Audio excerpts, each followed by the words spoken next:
Tövəndə diqqətinizə Harvard Universitetinin gazeti Harvard Crimson'da e'lon qilingan Harvard kütüpxanasındakı iztirablar nomliq yozmamni taqdim qilaman. Mazkur asar 2020 yılı 10 noyabrda e'lon qilingan. Harvard Universitetida o'quvchi bo'lib o'qiyotgan chaqlarimda garchi Widener kütüpxonasida o'rganish qilgan bo'lsam-mu, ammo Uyg'ur tilidagi kitob va jurnallarni izlab baxmagan ekanman. Lekin bu ishda vaba mamlakatimizni so'qishdan burun men o'zim tug'ilgan qadimiy shahar Qashqarning shahzodasi uchun Yusuf Xos Hojib Balasag'uni 11 asrda yozgan Xutatg'u bilik, ya'ni Baxt Saodatlarning ochquchi degan kitobning hozirgi zamondagi nashrini izlab oxiri bu kutubxonaga bordim. Iqtisod ilmini o'rganganim uchun meningda 1000 yillar ilgari yashagan ajdodlarimizning iqtisodiy idealari haqida qiziqish tug'ilib, u ideyalarning urug'ini Xutatg'u bilikdan ko'rishni arzu qilgan edim. Widener kütüpxonasida men bu kitobga qo'shib nurg'un Uyg'urcha kitob va Tarim, Tangritaqqa o'xshash jurnallarning borligini ko'rdim. Men Harvardda bir necha donliq Uyg'urcha adabiy jurnallarning asosan degudek to'liq nusxalarining borligini o'ylabma baxmabdi ekanman. Xuddi birov o'zi mangan yo'llardan o'zining oyoq izini osonla bayqay olgandek, bu tunish jurnallarni ko'rib, darhol ularni o'qishga tushdim. Mening vujudimni titratgani bu jurnallarda e'lon qilingan she'r va nasriy asarlarimni uchratib kelishim bo'ldi.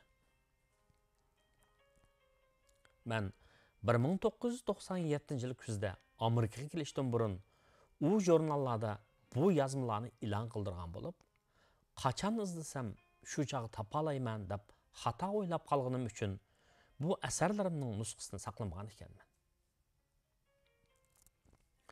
Bu jurnallarning batlarini varaqlab o'tib, go'yo uzun muddat yo'qitib qo'ygan do'stim bilan qayta uchrashgandek tuyg'uda bo'ldim.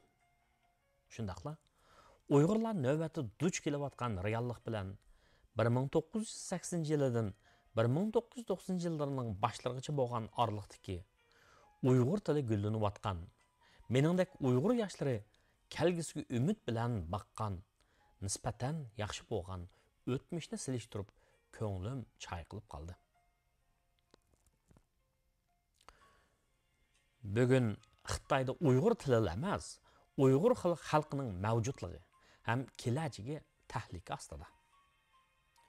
Zamonimizdagi dunyoda balkim Uyg'urlardek zulm chekayotgan hech bir xalq yo'q. 2017 yildan buyon Xitoy hukumati necha 100 minglagan va hatto 1,5 milliondan ortiq Uyg'ur, Qozoq va boshqa musulmon asonliq millat kishilarini jazo lagerlariga qamadi. Bu insonlar majburiy emgakka zo'rlandi yoki oilasidan ayirib etildi. Xitoy hukumatining xalqaro nizom va qoidalarga xilof holda qadimgi Ipak yo'li iqtisodiga ko'rinarlik to'p qo'shgan hamda O'rta Osiyo madaniyatini 1000 yillardan beri beyitib kelayotgan bu xalq tutgan zaharxanda siyosatining oqibatida Uyg'urlar taraqqiy qilishning o'rniga 21-asrda qaloqlashtirilmoqda. Men ilgari xalqim haqida va ular duch kelayotgan fojia haqida yozganman.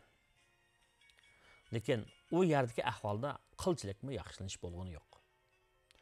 Rahila Davud va Yalqin Ro'ziga o'xshash minglagan Uyg'ur olim va ziyolilari, Akbar Asadga o'xshash yosh korxonachilar hamda Uyg'ur nashriyotining mas'ullari texcha tutqundan qo'yib berilgani yo'q. Uyg'urcha kitob va jurnallarni Urumchidan topshirib bilish, chet eldagi Uyg'urlarning vatandagi sevimli kishilar bilan ko'rishishi mumkin bo'lmayotgan mushu paytlarda Pekir, Harvardda o'qigan Uyg'ur farzandi Harvard universitetining xalqim uchun qilgan ishlarini o'ylab, ko'nglim ozroq taskin topdi. O'tgan yili men Harvardning tashqi ishlarga mas'ul ma'mur mudiri professor Mark Elliot apandi bilan ko'rishganimda, uningdan Harvard universitetining butun kunlik Uyg'ur tili o'qituvchisini xizmatga qabul qilganini anglab so'yingan edim.